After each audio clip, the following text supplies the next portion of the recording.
Bonjour, nous avons le plaisir de recevoir aujourd'hui Manuela Macchia, responsable produits et services de BNP Paribas Banque Privée. Manuela Macchia, bonjour. Bonjour. Alors, depuis plus d'un an maintenant, la volatilité a fait son retour sur les marchés financiers, générant de fortes fluctuations sur les portefeuilles. Dans quelle mesure ces épisodes présentent des opportunités de performance pour les fonds alternatifs ? En effet, depuis l'été dernier, on observe des épisodes de volatilité de plus en plus rapprochés et on considère, nous, que notre métier, c'est exploiter aussi ces opportunités pour nos clients. Et les fonds alternatifs sont effectivement des fonds qui nous permettent d'exploiter ces opportunités, la volatilité accrue, parce que c'est des fonds qui, effectivement, peuvent générer de la performance absolue en exploitant les épisodes de volatilité grâce à leurs techniques de gestion plus sophistiquées qui leur permettent donc de tirer profit dans ces conditions de marché. Quelles sont justement ces techniques de gestion ? Alors, il y en a différentes et beaucoup, elles sont très nombreuses. Les techniques de gestion, les stratégies alternatives les plus connues sont la stratégie Long Short Equity. Effectivement, c'est des stratégies qui permettent d'avoir des positions sur des titres à l'achat et sur d'autres à la vente. C'est la plus connue, la plus répandue. Mais il y en a beaucoup d'autres. Il y a les stratégies qui portent sur le crédit.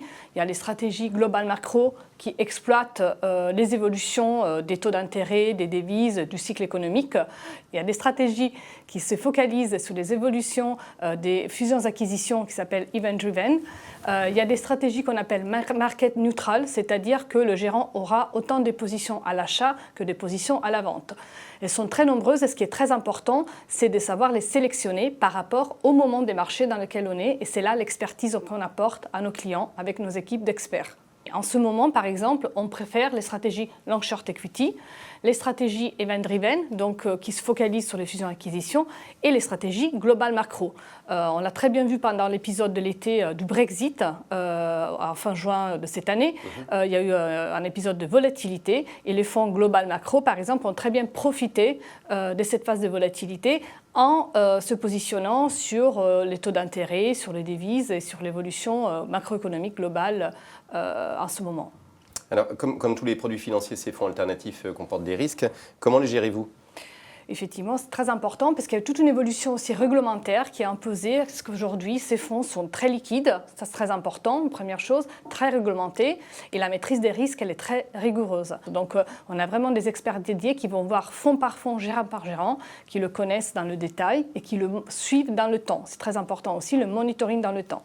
Et notre travail de conseil, c'est pouvoir sélectionner des fonds, les proposer à nos clients, les suivre dans le temps et leur proposer aussi d'arbitrer des fonds à un moment donné parce qu'on pense qu'ils sont plus pertinents ou que le gérant, lui, il est plus très performant. C'est vraiment dans le suivi de ce conseil qu'on peut mettre l'accent sur notre expertise. Alors, à qui s'adressent ces fonds alternatifs ? Ces fonds alternatifs, de par leur typologie de gestion plus sophistiquée et plus complexe, s'adressent à des clients qui sont confirmés ou expérimentés. En ce moment, on travaille à une solution sur mesure pour nos clients dédiés avec la meilleure sélection des gérants externes sur les différentes stratégies. Donc, on va combiner plusieurs stratégies et on va les gérer dans le temps en sélectionnant les meilleurs gérants dans le monde entier selon les stratégies pour proposer une solution dédiée à nos clients qui ont un profil confirmé ou expérimenté. En général, ce qu'on dit, c'est qu'une stratégie market neutral est un très bon complément de diversification dans un portefeuille obligataire et une stratégie avec un biais acheteur être un très bon complément dans un portefeuille action. En général, on recommande d'avoir des fonds alternatifs liquides dans la poche de diversification pour un montant qui, lui, va aller de 15 à 20% selon les profils de risque, mais toujours un complément de la gestion traditionnelle, longue, donc directionnelle sur les marchés. Manuela Macchia, merci. Nous recevrons bientôt d'autres experts BNP Paribas Banque Privée pour apporter un éclairage sur votre stratégie et votre positionnement. C'est moi qui vous remercie. Merci à vous. Au revoir.